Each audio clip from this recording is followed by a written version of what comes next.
Heute ist in FIFA das Road to the Knockouts Event gestartet. Das heißt, hier kamen ein paar Karten raus, sowohl für die Champions League als auch für die Euro und auch die Conference League.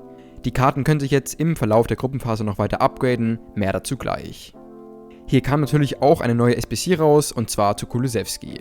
Mit Gosens kam ja auch noch eine relativ interessante Spieleraufgabe raus, das Video findest du dann auch auf unserem Kanal. Lass also jetzt gerne ein Abo da, um das nicht zu verpassen. Jetzt aber zu der Kulusevski SBC. Der spielt ja für die Tottenham Hotspurs in der Premier League. Dazu kommt er aus Schweden. Er hat 4 Sterne Skills und leider nur 3 Sterne Weakfoot. Mit 1,86 m ist er relativ groß für einen Flügelspieler, hat dazu die guten Arbeitsraten mit Hoch-Mittel. Sein Accelerate-Type ist übrigens Controlled, den kann man aber auch noch ändern, mehr dazu gleich. Kulusevski kann nicht nur auf dem Flügel spielen, sondern auch noch als Mittelstürmer. Das ist auf jeden Fall auch interessant. Die Werte sehen ganz okay aus, besser könnte das Tempo sein, 84 sind jetzt hier nicht ganz so gut, dafür kann er ganz gut schießen und ziemlich gut sind auch die Passwerte. Die Dribblings jetzt sind in Ordnung, das ist nichts Überragendes, aber für den Start schon echt nicht schlecht. Dann hat er sogar noch eine ganz gute Stärke mit 82. Kulusevski hat dazu noch einen Flair-Trade und auch den Finesse-Shot-Trade, der ist auf jeden Fall auch immer sehr interessant. Kommen wir jetzt mal zu den Upgrade-Möglichkeiten. Ein Upgrade bekommen diese Knockout-Karten, wenn sich der Verein für die K.O.-Phase qualifiziert. Das ist bei Tottenham auf jeden Fall wahrscheinlich, da die Gruppe jetzt auch nicht allzu stark ist. Ein weiteres Upgrade bekommt die Karte, wenn die Mannschaft 2 der verbleibenden 3 Spiele jetzt noch gewinnt. Das kann sein, muss jetzt aber bei Tottenham auch nicht unbedingt der Fall sein.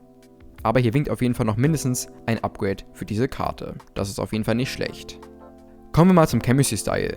Hier würden wir an sich mit dem Hunter gehen, da das Tempo auf jeden Fall noch ein Upgrade braucht und auch die Schusswerte so echt nice aussehen.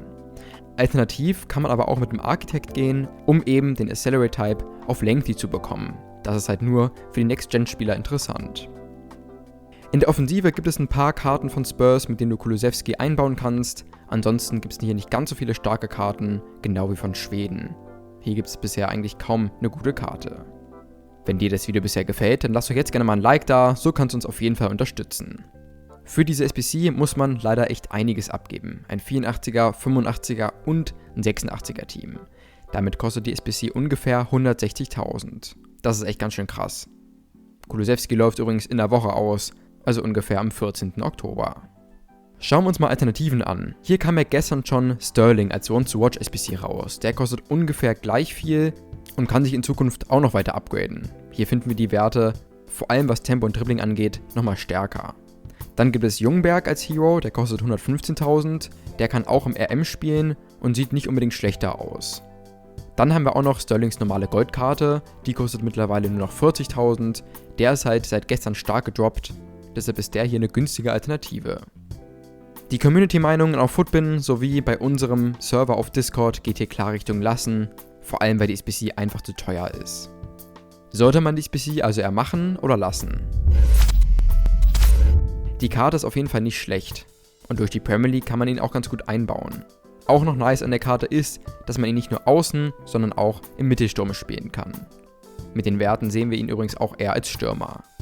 Trotzdem ist Kulusevski jetzt nicht der allerschnellste, die Werte finden wir jetzt auch nicht so überragend und dafür ist die SBC echt relativ teuer, wir würden daher mit dem Lassen gehen. Gerade der Sterling, der noch mehr Chancen auf Upgrades hat, finden wir hier attraktiver. Das Video findest du auch nochmal in der Infokarte. Wir geben dieser SBC also eher ein Lassen. Was ist deine Meinung? Findest du die Karte total geil? Schreib uns das jetzt gerne mal in die Kommentare. Lass jetzt gerne noch ein Like und ein Abo da und wir sehen uns beim nächsten Video.